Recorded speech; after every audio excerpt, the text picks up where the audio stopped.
Welcome back to a new episode of Rapaport's Reality. Rapaport's Reality. There he is. I'm Kebe Rapaport. My name is Michael Rapaport. This is Rapaport's Reality. I said I was going to let you do the opening, and I couldn't shut up. Yeah, you just cut me off. Sorry. That's why you usually ask me, do you want to start or should I start? And I'm like, you start because you're going to take over anyway.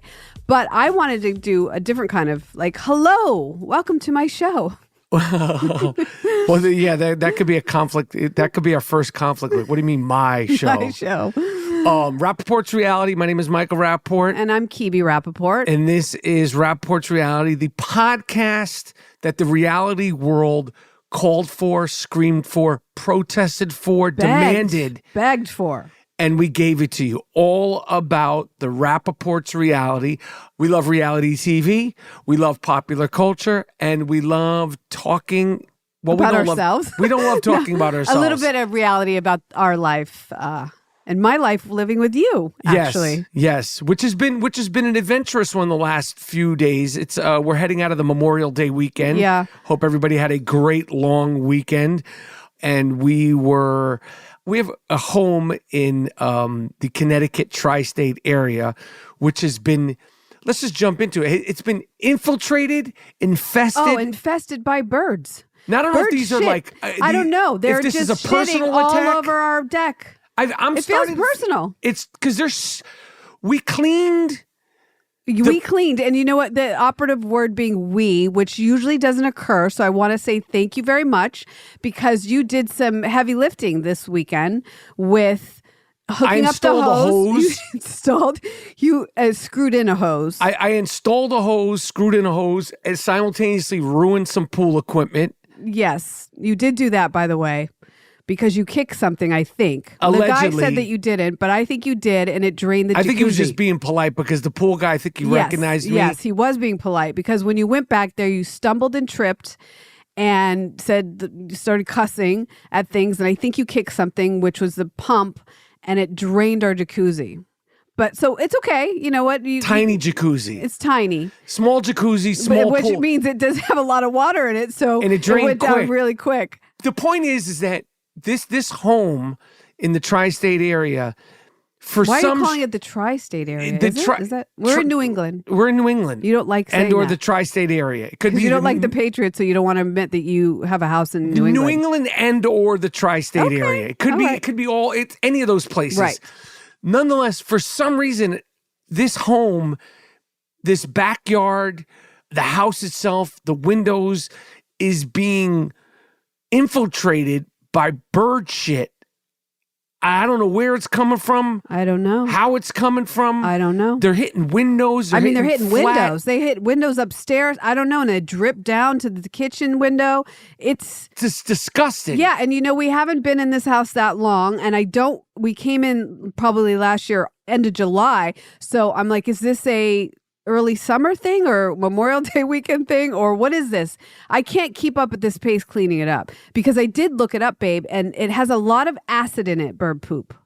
You said you smell bird shit. I smelled it. When we went down the deck, I smelled it. It was terrible. Babe, I grew up in New York City. When you mix it with water, what are you talking about? Pigeon shit. I've never, unless it's listen, I've been shat on by a pigeon.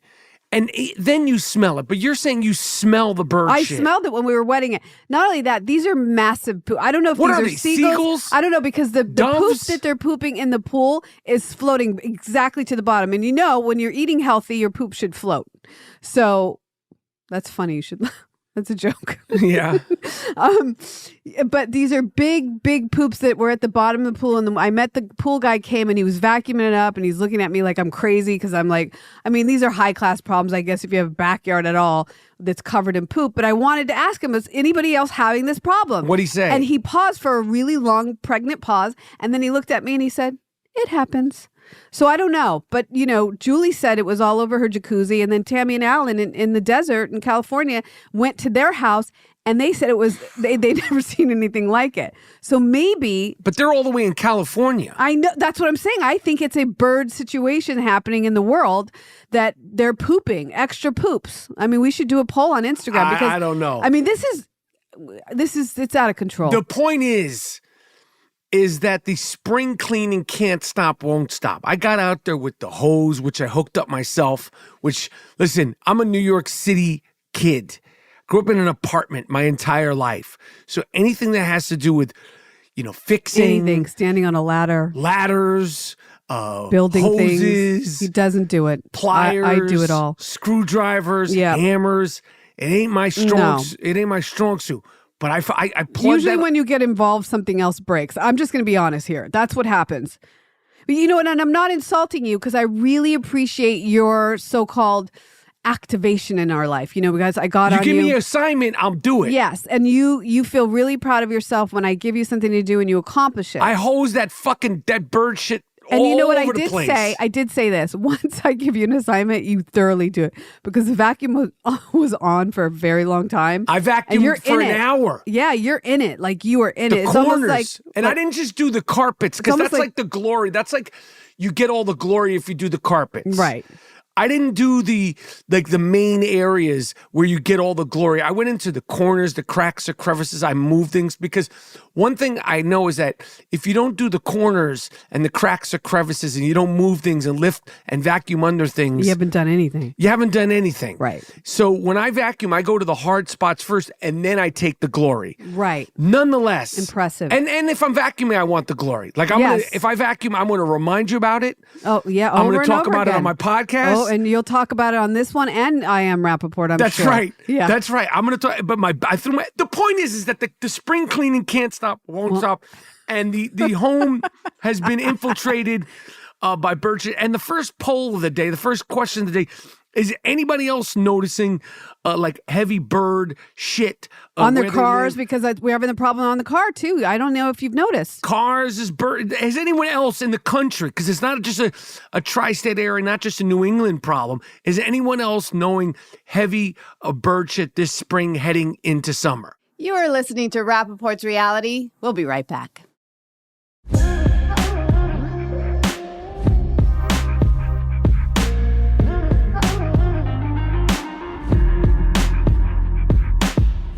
Which leads us directly into Jax Taylor. Spring cleaning gets us right there because this is what this guy's done. I don't know. I think it's a little too soon for him to be parading around a girlfriend. And Jax Taylor, let alone a supermodel. I believe she's like a supermodel. What does model. It mean to be I don't know. I don't know. Okay, let's call her a model. She's definitely no Kendall a model. Jenner. Right. Okay, let's just say she's no Kendall Jenner. But the point is that Jax from Vanderpump Rules fame, the number one guy in the group, and his wife, Brittany, announced their breakup. Yep. Sadly. Sad. It's really sad. It is sad. Not that we didn't see it coming, 7 years ago, but yeah, it's still sad because they have a kid. But, he's got to be really difficult. These last episodes of the Valley, boy, oh boy, was he on her? He's 44 years old. And he's embarrassing her and going in the room and saying, you drank too much.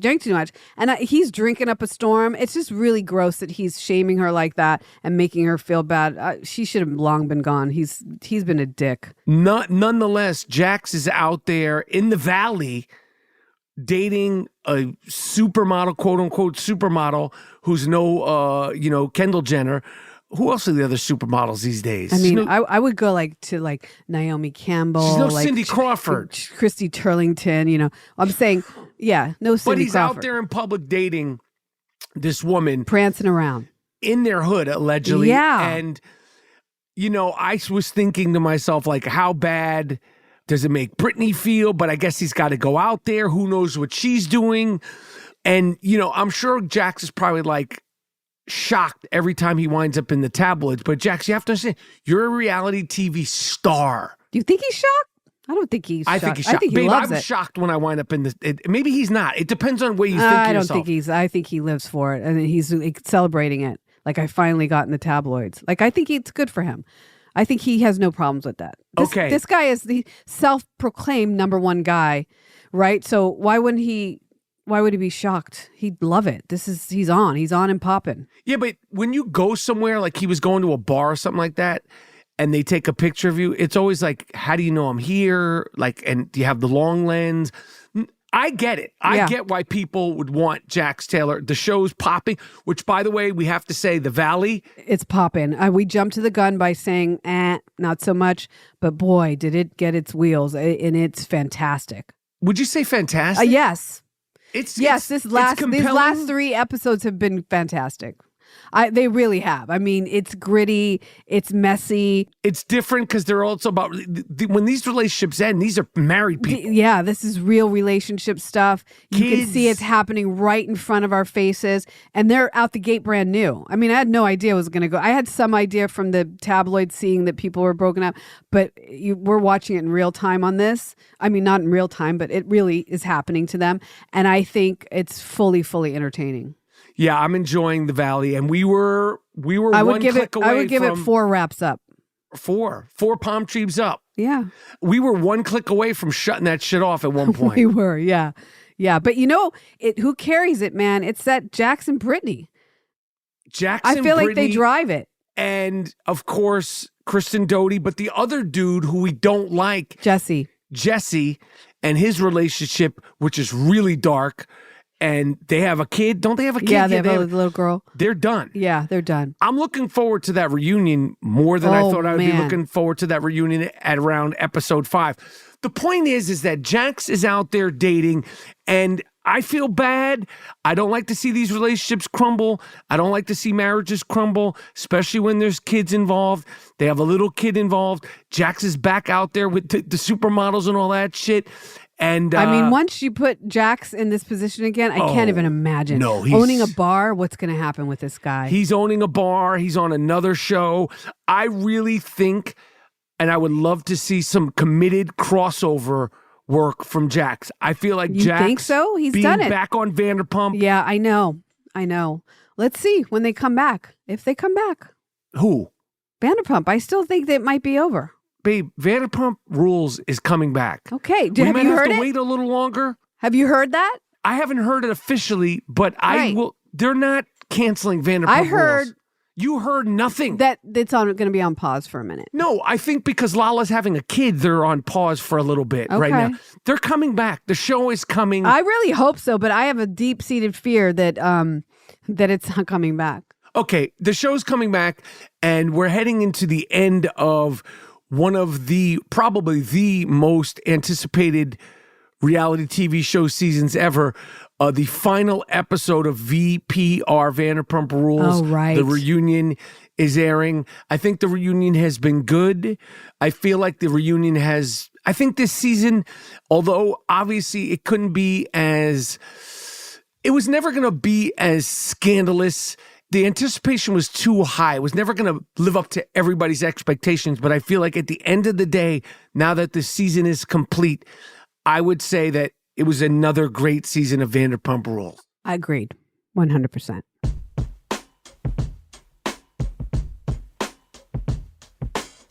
Babe, I know that you love this Jax Taylor character, and he names himself the number one guy. But what do you think about the New York Times naming Wes from Summer House? I don't know if you guys watch Summer House. Is it Wes or West? Wes, W-E-S, no T. No, it's West. Is it Wes or West? Wes. I don't know. I have to verify that, but I believe his name is Wes. I think it's West. I don't think so. I think just Wes. Anyway, the New York Times has named him like the new number one guy. They said he's the number one guy in the group. Yeah, he's the number one guy in the group. How do you feel about that? I mean, you love Jax Taylor. I mean, I personally think that Wes or West from Summer House has been a great addition to a show that I don't know deeply. Like, I try not to. I feel like they're too young for me to really get too involved. But I feel like the New York Times referring to anybody on Bravo as the number one guy is a disrespect, because Jax Taylor iconically referred to himself. He's now selling T-shirts, which I would love. I know, and a sweatshirt that says the number one guy in the group. And I feel like it's lazy, and I feel like it's not appropriate to refer to any. If you want to say West has been a great addition, if you want to say West or Wes has been the MVP of the season, the newcomer of the year, the rookie of the year, all sorts of things. But to use an iconic catchphrase like the number one guy in the group, and you got to remember when Jack said, I'm the number one guy in the group, I don't feel like he was at his best. Right. I feel like he was having a hard time. He was frustrated. I don't remember if he was drunk or what was going on in his life. But even though he said, and obviously in the moment, he felt like he was the number one guy in the group, I feel like he was having a tough day. Yeah, he said it with stress and anger. That's definitely how he said it. But he named it himself, and it's caught on, and it might have turned out to be actually true in terms of his arcs on the show, what he's done, how he's recovered. He got married to Brittany. I mean... And he's starring in a spinoff. And he's starring in his spinoff that's really, he's driving. I mean, he's pretty doing the number one guy thing. So to say Wes and or West. Right. I'm just saying it's lazy journalism. Right. Uh-huh. Or if you're going to refer to Wes and or West as the number one guy in the group, at least give Jax a shout out. Like, let's give context to where it came from. Like, give a little homage, because when we watch Jax, you're always like, I can't fucking stand that guy. And even sometimes I'm like, he's a fucking dick. Yeah. But he's still that guy. He is. He is that guy, and he brings it, and oh boy, is he good to watch. You think about, like, I refer to reality people as fighters. He's the perfect example of a fighter, like a boxer. Like, yo. Which boxer would he be? It doesn't matter. He's taking punches. He's giving punches. He's getting knocked down. He's getting married. He's lying. He's cheating. He's divorcing. This is what they're like. Great reality TV show stars, they're like boxers. Like, they give it, they take it, and they keep coming back for more. Kristen Doty, she's a fucking boxer. I'm not saying she's a successful boxer. I'm not saying she wins all her fights, but it goes ding ding, and she stands up off her stool, and she gets in there and she mixes it up. Oh, Lala, they're fucking boxers. Tom Sandoval, he's gotten the shit kicked out of him. He's gotten the shit kicked out of him, and he's like a rock'em sock'em robot. And Jax Taylor is like a boxer, like a rock'em sock'em robot on some Rocky Balboa shit. So, I mean, what do you think of Wes and or West? I think West is adorable. He's funny. He's charming. He's very, very cute. I think he has a definite problem with commitment. I think he's said it himself. I think that he's like a wandering puppy. Any girl that gives him attention might be the right girl for him, for the moment. What do you think of him and Ciara? Because we were watching him and Ciara. I think that Ciara is the number one tease in the house because she is sleeping in the bed in very, very tangled proximity. And this poor guy has got blue balls. I mean, he is in it to win it. And I don't know where they're at right currently, but I don't think he's going to get it. And I think she's going, my body, my choice. It's up to me. But I'm like, my friend, don't let the man sleep in the bed with your legs intertwined, kissing you on your neck late at night because he thinks he's going to get somewhere. By the way, I think he walks in there in his underwear damn near. So like, I don't get, this must be a new generation girl thing because I'm not letting anybody in my bed unless we're about to get down. Like, I just don't get it. Listen, he's in there. He's showing up in the room like they're playing like they're a couple, except for they're not freaking off. They're not having sex. Yeah, and then she got upset that he admitted to texting other people. I'm going to be texting other people I'm too. Sure. First of all, I'm the number one guy in the group. Second of all, like my quote unquote summer house girlfriend's not giving me any summer house loving. She's not giving me any summer loving. Yeah. To quote the great Olivia Newton-John and John Travolta from the iconic film Grease, which, by the way, didn't you go to the same high school? I did. I went to Venice High School where Grease was filmed. Grease 1. Was filmed in that high school? Yeah, remember the statue in front? Myrna Loy statue? That's the high school? Yeah, and by the way, once it was filmed there, the other rival schools would destroy it over and over again, so they put a fence around Myrna Loy. Because it was the Grease statue? Yeah, it's famous. I didn't know that. Yeah. You are listening to Rapaport's Reality. We will be right back.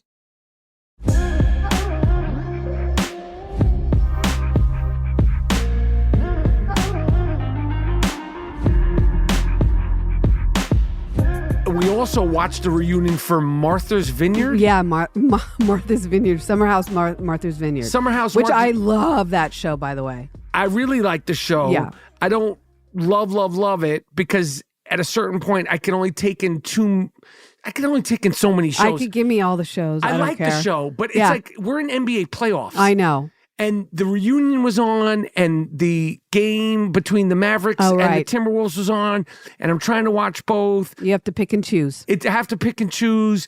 The thing that I noticed that I'm sure is very controversial about Summer House Martha's Vineyard is out of all the reunions I've ever seen, and I don't know if you've ever seen another reunion where Andy had them in the clubhouse. Right. And this is a big cast. I haven't never seen him do a reunion. Maybe early on they did the reunions in a clubhouse, but they didn't even spring for like a set for this show. And it's their second season. Do you think anybody's going to claim racist? I don't even need to check on the phone.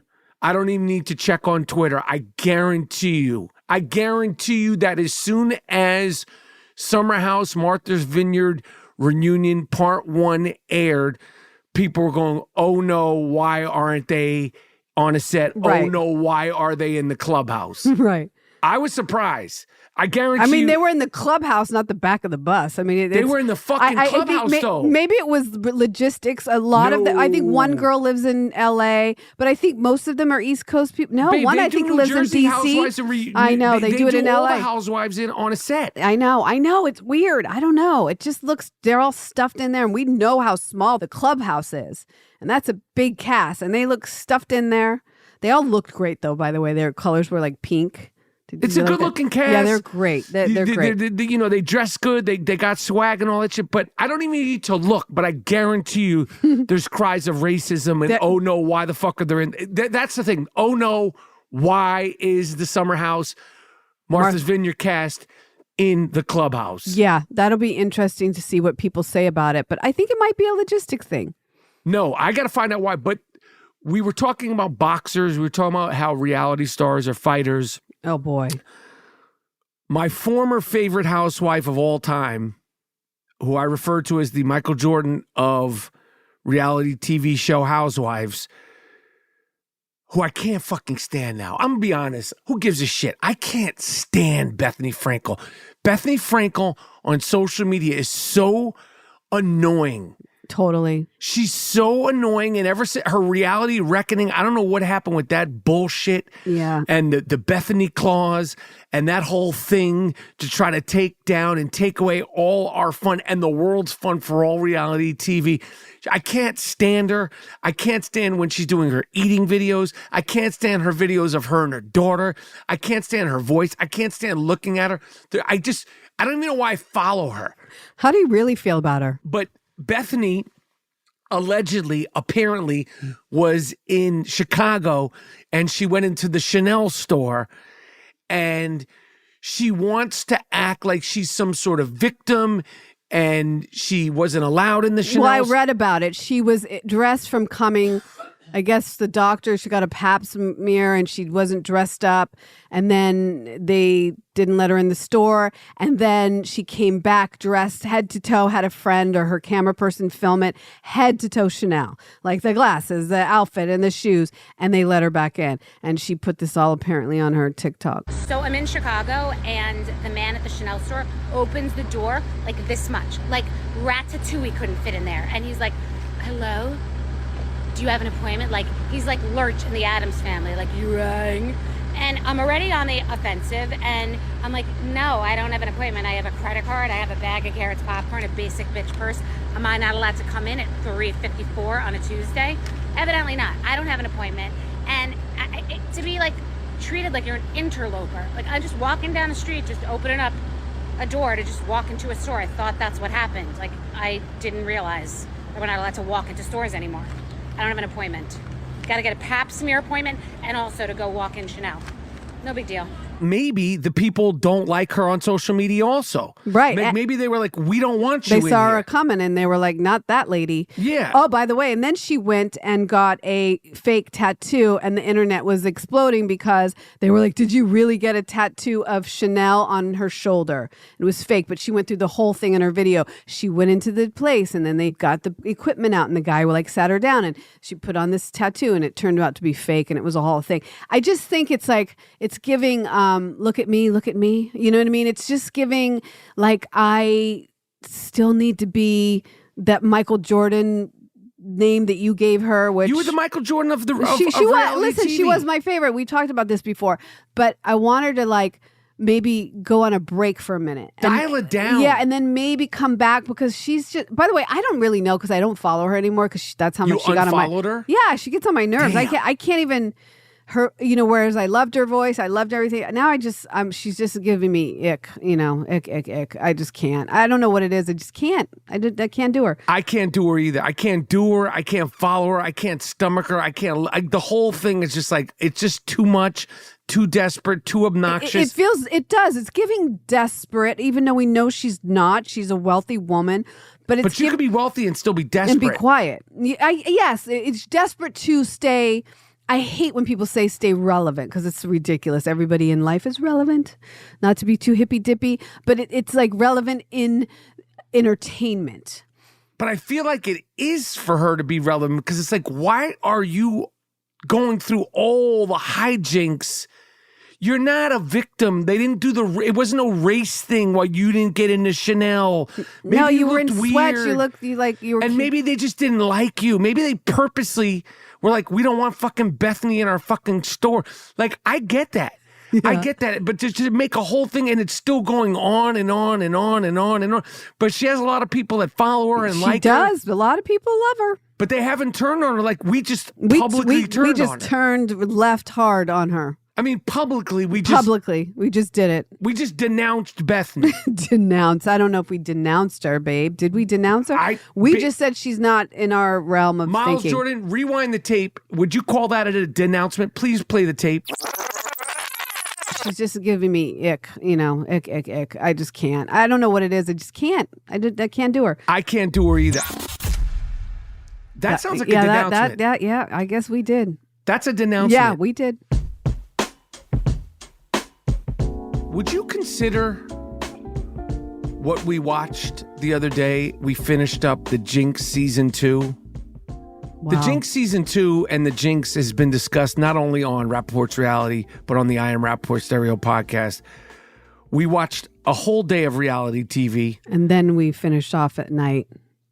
With the Jinx. Yeah, wow. And I didn't fall asleep because usually I fall asleep and I have to watch it again the next day. I was very proud of myself. Because this was riveting. The Jinx season 2, I'm going to make a big statement here. The Jinx 1 and the Jinx 2 will go down in history and be compared to the Godfather 1 and the Godfather 2. It'll just be considered like one one whole thing. Like, as I don't look at the Godfather 1 and the Godfather 2 as two separate movies now, I just look at it as the Godfather. Oh, interesting. So when I refer to the Godfather, I'm referring to both. 1 and 2. That series, that crime doc, that murder doc and chill, The Jinx, directed by Andrew Jarecki, is so good, so compelling, so frustrating, so riveting, and so insane that the legal system can be maneuvered and manipulated if you truly have power and money. And then the things that people will do to latch on to people with power and money. Exactly. And this guy, Robert Durst, at first you were like, oh, I kind of like him. And then, you don't like him. By the time we get to episodes 4, 5, and 6 of the Jinx season 2, which is on Max, and if you don't have it, figure out a way. If you want a great show to watch, and it's truly a reality show, this is insane. But I can't stand that. He's so fucked up, and he never, ever, ever had to deal with the karma of what he did. No. He literally got away with murder 3 times. Yep. Yeah. he's really creepy. I wouldn't say that I ever liked him, like he wasn't giving the charm. And you know what's so fascinating to me? I think it is a testament to power and money because he's not that likable. I don't know where, there's a couple times it mentioned his charm, but like I couldn't see it. I couldn't see it from before, and they show old pictures of him.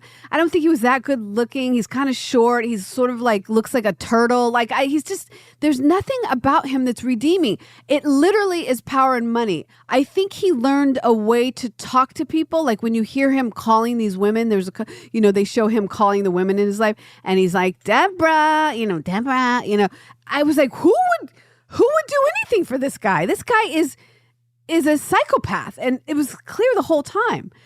And by the time they got to the last episode and they showed his wife, Deborah, and how she literally got away with all the money, I was like, and then in her depositions, she was completely unfazed. I mean, people out there are really wild for the night. I mean, dare I say, fucking sickos. Like sickos. For real. He played on the weak too. He knew how to manipulate people that needed money.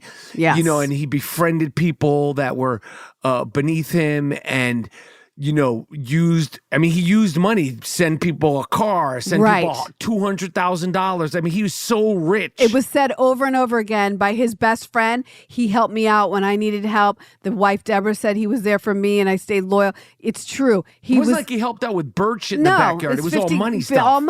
All money. But that show, I mean, what an undertaking. I mean, I don't know how many hours it was. It must have been, I think the first one was 6 episodes. This was 6 episodes. Yeah. They're all an hour each. That's like 12 hours of filmmaking. There's got to be stuff that didn't make it into the show. If you want an incredible documentary. And you've never seen it, the Jinx Part 1, Part 2, which now I'll just refer to as the Jinx series, is so damn good and so frustrating and so crazy and just fascinating. And I wish I was able to I might watch the whole thing again all the way through because it's nuts. I don't think I'll be on that journey with you because once a murder doc, twice is too much for me. But I do agree with you that it's one of the better documentaries based on real life crime that I've ever seen. Staircase being another one, but this one was pretty damn good. That was really good. And the OJ documentary, of course, was like, I think 8 hours or something like that too. I just, for the filmmaking, like the undertaking of the whole thing, but also just like that somebody is amongst us killing people, like the one guy said he had a choice. He married his wife and killed his best friend, he made her his wife, and he just was like, if you're in my path, I'm either going to marry you and give you all my money, and you're going to protect me because I'm giving you money, or I'm going to kill you. Anyway, the Jinx is fantastic. Rapaport's reality. What can I say? Well, what can we say? Another fun episode, babe. Another fun episode. Easy work is what you say. I hear you say that, so I'm just saying what you say. Easy work. Rapaport's reality. I'm Kebe Rapaport. Michael Rapaport. It's the Rapaport's reality. Tell a friend to tell a friend about the Rapaport's reality. And of course, you can follow us on our Instagram page is fun. Yeah, it is. It's looking good. It's looking good. Yeah, it's fun. Also, leave a review, guys, because that's how I think we get more listeners. Reviews, right? Reviews. We need reviews. Reviews, ratings, and Instagram page. Rapaport's reality. We're out. We're out. Love you. Love you.